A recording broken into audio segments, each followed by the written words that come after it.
আসসালামু আলাইকুম। আমি সাথী। আপনারা দেখছেন সাথী কুকিং স্টুডিও।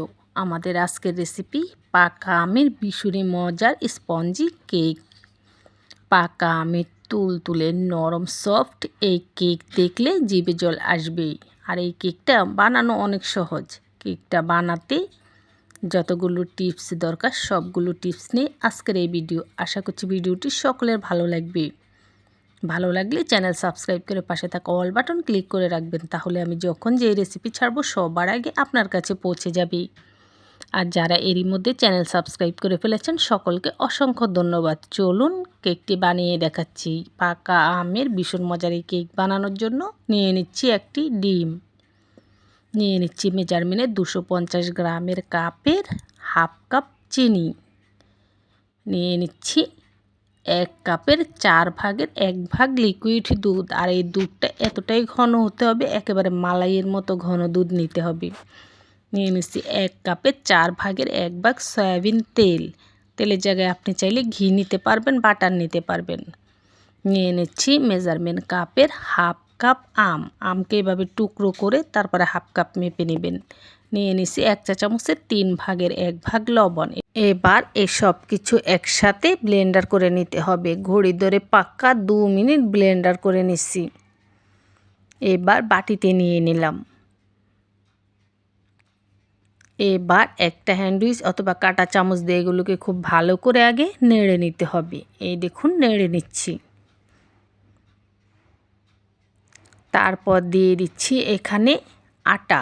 আপনি চাইলে আটার জায়গায় ময়দা নিতে পারবেন। মেজারমেন্টে 250 গ্রামের কাপে পুরো 1 কাপ আটা নিচ্ছি। নিয়ে নিচ্ছি চায়ের চামচে 3 চা চামচ গুঁড়ো দুধ, 1 চা চামচ বেকিং পাউডার। এবার এগুলোকে খুব ভালো করে মিশিয়ে নিচ্ছি। এই মেশানোর কাজটা আপনি চাইলে কাঁটা চামচ দিয়েও করতে পারবেন। আচ্ছা দেখুন, এক সাইড থেকে ঘুরিয়ে ঘুরিয়ে মেশাতে হবে। এমনভাবে মেশাতে হবে যাতে করে আটার দলা না থাকে, আটাটা কোথাও জমাট বেঁধে না থাকে। খুব ভালো করে মেশাতে হবে। আর মেশাতে হবে একটু সময় নিয়ে, এক সাইড থেকে ঘুরিয়ে ঘুরিয়ে। স্ক্রিনে হয়তো দেখছেন আমি খুব তাড়াহুড়া করে ঘোরাচ্ছি। আসলে এখানে টেনে টেনে দেওয়া হয়েছে, ভিডিও বড় হয়ে যাবে, তাই আমি ধীরে সুস্থে আস্তে আস্তে এক সাইড থেকে ঘুরিয়ে ঘুরিয়ে খুব ভালো করে মিশিয়ে নিচ্ছি। এই দেখুন মেশানো হয়ে গেছে। এবার এখানে দিয়ে দিচ্ছি মেজারমেন্ট কাপে হাফ কাপ আম। এই আমটা আমি ছোট ছোট টুকরো করে নিচ্ছি। এই আমটা এইরকম আস্ত দিছি। কেকটা বানানোর পর প্রত্যেকটা কামড়ে কামড়ে এই আমের টেস্টটা ডাবল ডাবল পাবেন। এভাবে আমটা দিয়ে আবারও আম খুব ভালো করে মিশিয়ে নিচ্ছি। তো মেশানো শেষ। মেশানোর পরে দেখুন এর ঘনত্বটা কেমন হয়েছে। ঠিক এই রকম ঘন হতে হবে আমের কেক। আমি যা যা পরিমাপ দিছি পরিমাপটা ঠিক রাখবেন। আপনি যদি অতিরিক্ত আম দেন সেক্ষেত্রে আপনার কেকটা হবে না, আটার মতো দলা দলা হয়ে যাবে কেকটা।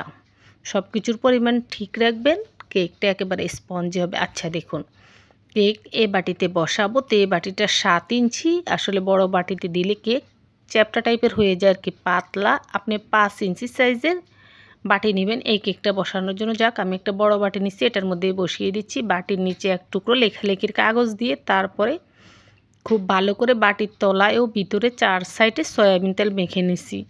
এবার পুরো কেকের মিশ্রণটা এই বাটিতে ঢেলে নিচ্ছি। তারপর আলতোভাবে এভাবে 3টা টেপ করে নিলাম।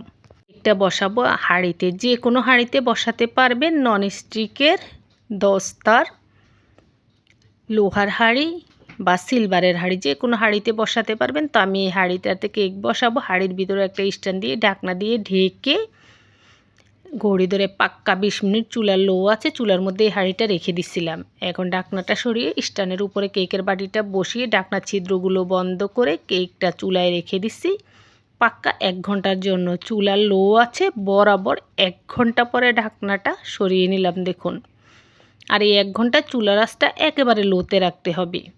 তো দেখুন 1 ঘন্টা পর সরানোর পরে আপনি যদি দেখেন যে উপর থেকে আপনার কেকটা হয়নি, আপনি আরও 10-15 মিনিট 20 মিনিট ঢাকনা দিয়ে ঢেকে রাখতে পারবেন, সমস্যা নেই। তা আমি দেখলাম আমার কেকটা উপর থেকে ভালোভাবে হয়ে গেছে, সাইড থেকেও বাটি থেকে কিন্তু ছেড়ে দিচ্ছে।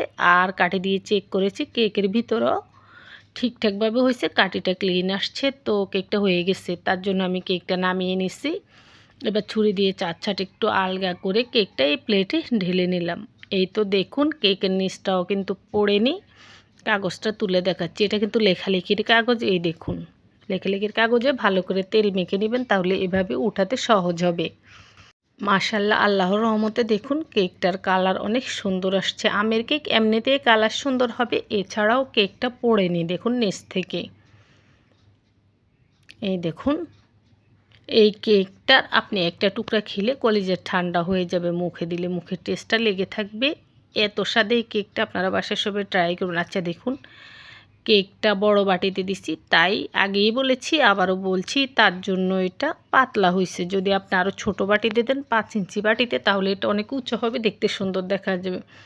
আচ্ছা যাক, এবার কেকটা কেটে আমি টুকরো টুকরো করে ফেলবো এবং তারপর আপনাদেরকে দেখাবো যে ভিতর থেকেও কেকটা কেমন হয়েছে। তো কেকটা প্রথমে আমি এভাবে কেটে নিছি। এই দেখুন কতটা স্পঞ্জি হয়েছে, দেখে বুঝে নিন।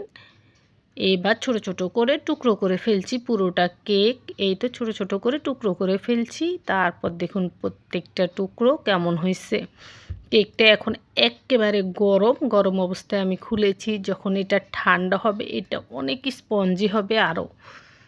এর কেক গরম গরম অবস্থায় কিন্তু একটু নরম তুলতুলে থাকে বেশি, এটা ঠান্ডা হওয়ার পরে অনেক বেশি স্পঞ্জি হয় এবং খেতে ভাল লাগে। একেবারে পুরোপুরি ঠান্ডা করে তারপরে খাবেন, তাহলে কেকটার টেস্ট পাবেন। এবার একটা টুকরা ভেঙে দেখাচ্ছি ভেতরটা কেমন হয়েছে। এই দেখুন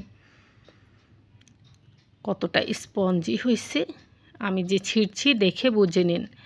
তো যারা যারা আমের কেক খেতে ভালোবাসেন চাইলে এই রেসিপিতে একটা কেক বানিয়ে খেতে পারেন, অনেক বেশি ভালো লাগবে। তবে কেকটা বানানোর সময় আমি যে যে পরিমাপ দিছি প্রত্যেকটা পরিমাপ ঠিক রাখবেন। একটু এদিক ওদিক হলেই কিন্তু কেকটা হবে না, কারণ এটা বেশি করে আম দেওয়া কেক, আমের কেক। আশা করছি সকলে আমার কথাগুলো বুঝতে পেরেছেন।